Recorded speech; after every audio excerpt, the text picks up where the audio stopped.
الإرهاب سلاح خطير يفتك بالأمن والسلم العالمي، ويلعب على وتيرة حساسة ينخر به لب المجتمعات، ويهجم المجتمعات المتنازعة كي يسهل الانقضاض عليها، أو العرقيات والأقليات الدينية، ويفرض نفسه بقوة السلاح وترهيب الناس بأساليب بشعة كاغتصاب نسائها وذبح أطفالها وشيوخها وقطع رؤوس رجالها تحت مسميات كثيرة.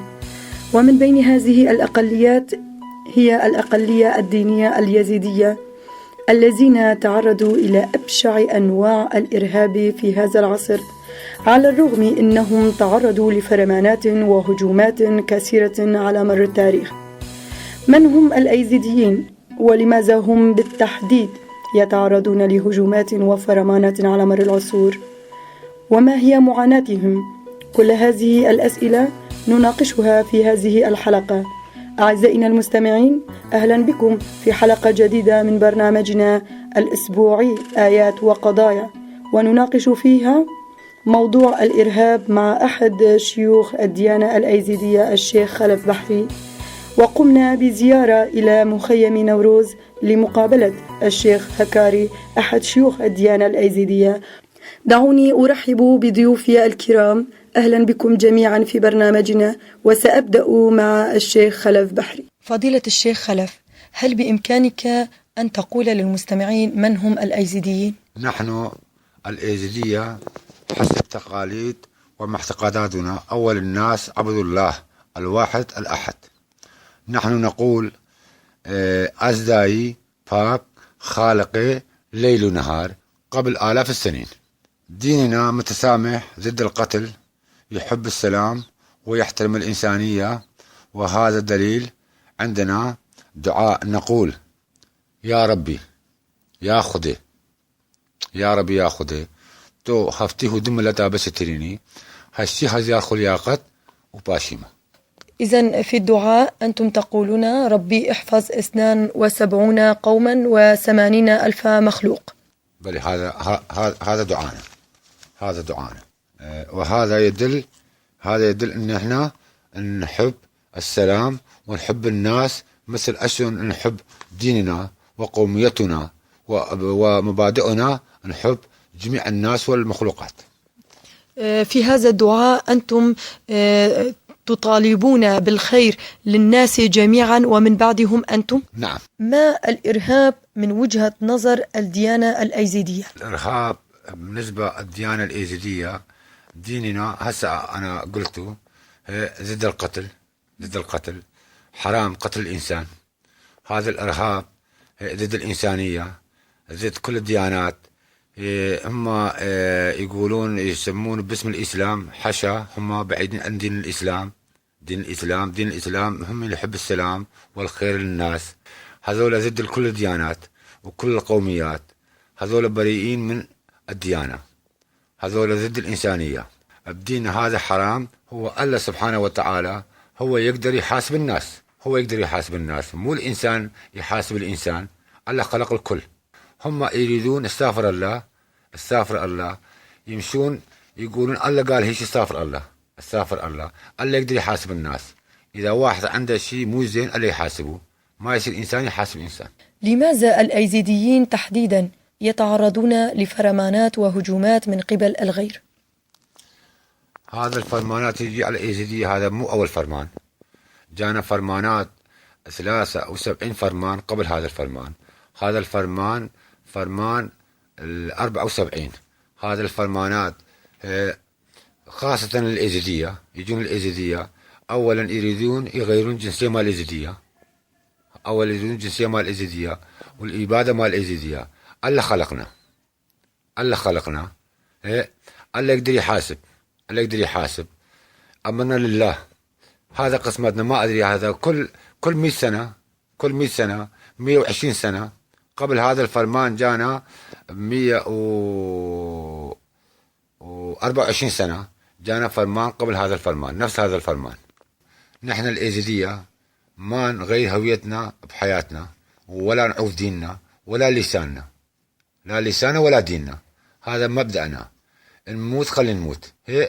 اللي يبقى عايش الله انت انا يزيدي موت يزيدي. ما دور وسائل الإعلام في نشر وتغذية الفكر الإرهابي المتطرف الظلامي؟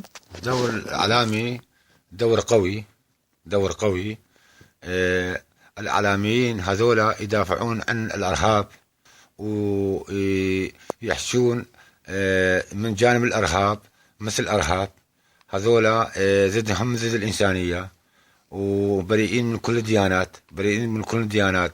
المفروض الإعلامي يحكي حقيقة للناس. أكو قسم الإعلاميين مع احترامي إلهم يحجون من جانب الإرهاب هذولا مثل الإرهاب، وأقدر أقول أفين من الإرهاب بس ماكو أفين من الإرهاب، ماكو أفين من عتهم يعني مثلهم. وأكو ناس طيبين إعلاميين يحجون الحقيقة. أريد هذول الإعلاميين هم ينظرون على هذول الناس الإخوانهم الإعلاميين يحجون الحقيقة للناس ويفهمون الناس، مو بس الإيزيدية أو الإسلام أو المسيحيين، كل الديانات السماوية والإنسانية يحجون على حقيقة الناس وعلى حقيقة الإرهاب.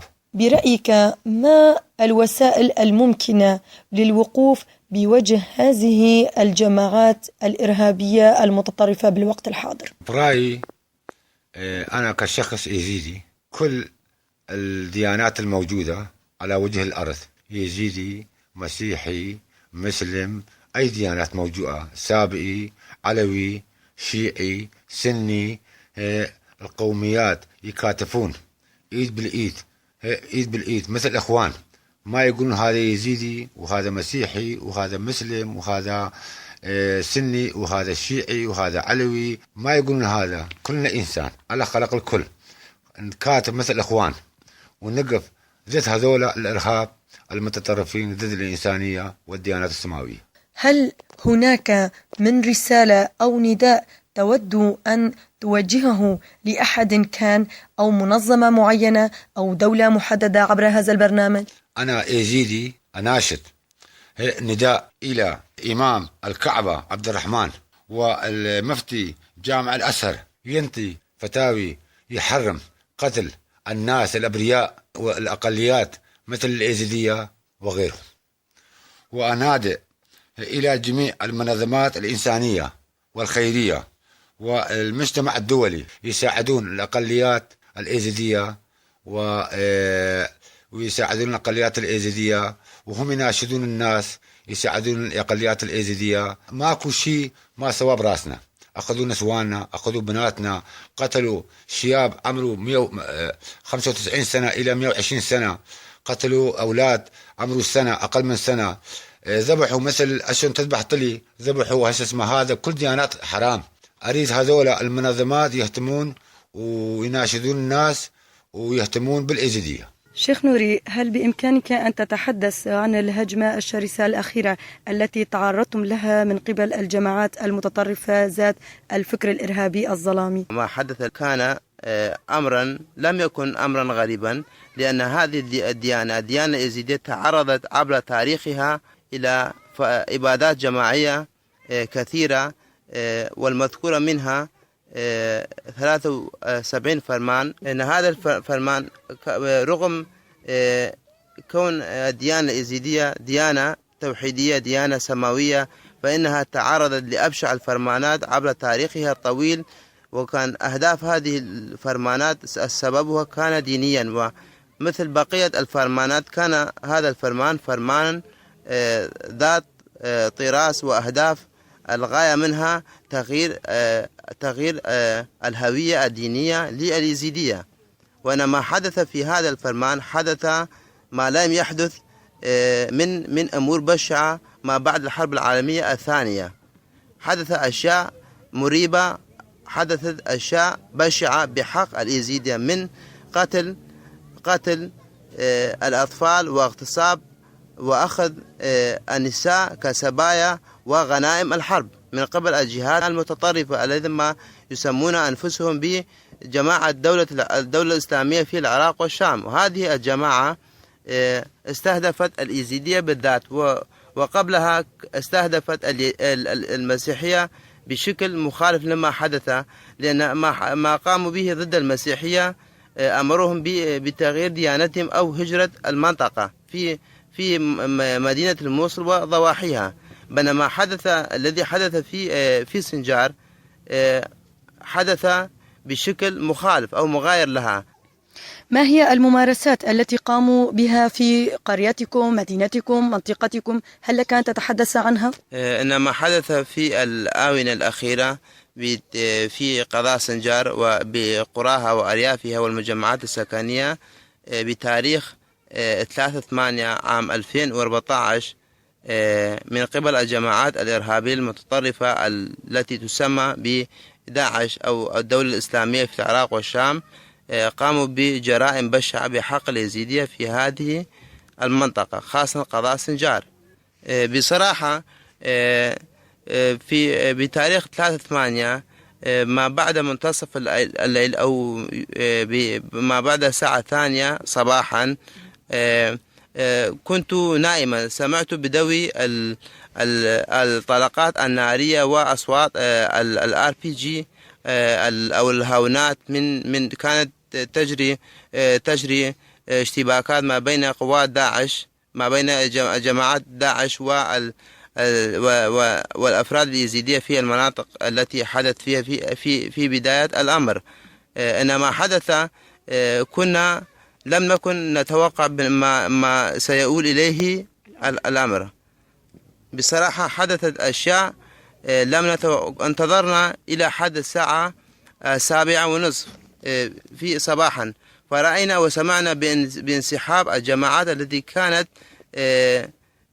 واجبها حماية اليزيدية وحماية أهالي سنجار في تلك المناطق.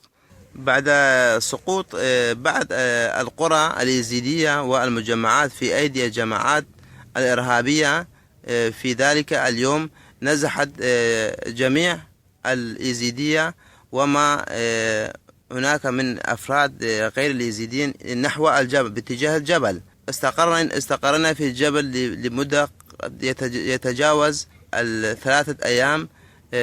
كنا نتأمل بمجيء قوات لإنقاذنا أو جماعات أو منظمات إنسانية لحماية من هذه الهجمات الشرسة.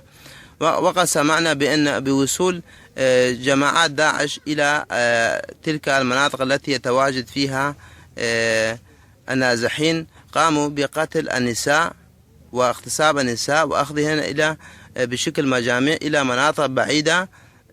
كذلك قتلوا الأطفال والشيوخ النساء والرجال في تلك الفترة.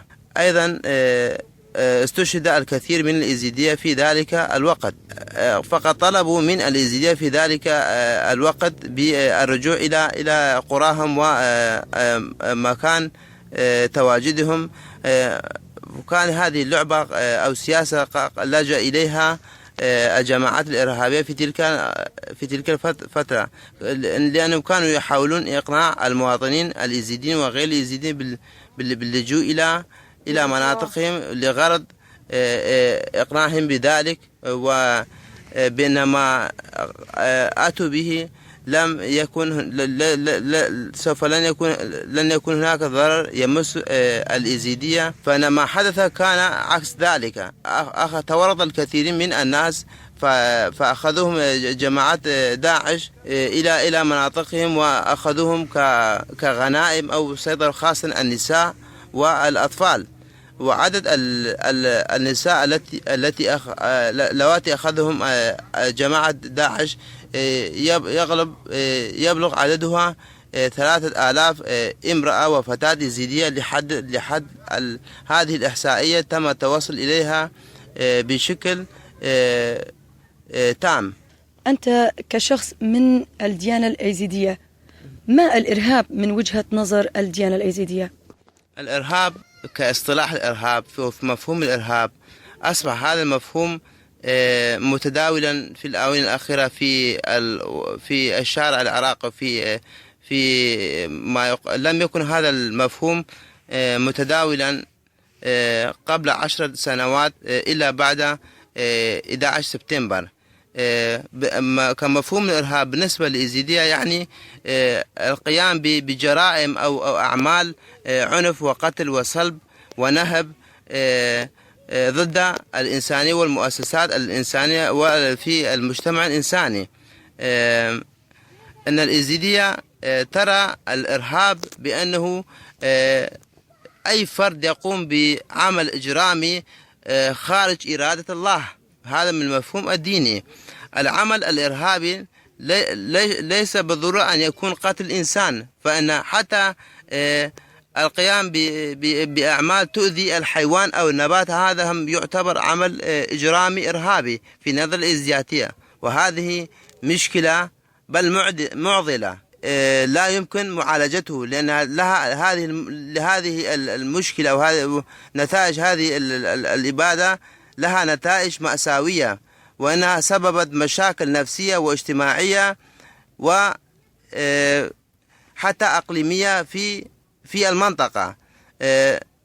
عتبنا الأول هو معاتبة جميع الذين ينادون بأنهم يمثلون الإسلام. لماذا هذا الصمت الدائم وعدم رفضهم واستنكارهم لما قامت به هذه الجماعات الإرهابية الإسلامية المتطرفة؟ فليعلم جميع الناس في العالم بأن الإيزيدية الآن في حالة يرثى لها. الإيزيدية انتشروا بعد هذا الفرمان في عدة دول إقليمية وفي دول الخارج، بالذات في تركيا وسوريا وكردستان العراق، وهم بأمس الحاجة إلى مساعدات إنسانية. نناشد جميع المنظمات الإنسانية والدولية في العالم بدعم ومساندة الإيزيدية. أعزائنا المستمعين، لقد استمعنا ولمسنا من أقوال ضيوفي بأنهم تعرضوا لأبشع أنواع الممارسات الهمجية عبر العصور على أساس هويتهم الدينية والعرقية وعلى أيدي المتطرفين والإرهابيين. فالإرهاب لا دين ولا أساس له. إلى أن نلتقي في حلقة أخرى مع ضيف جديد، نستودعكم الله وإلى اللقاء.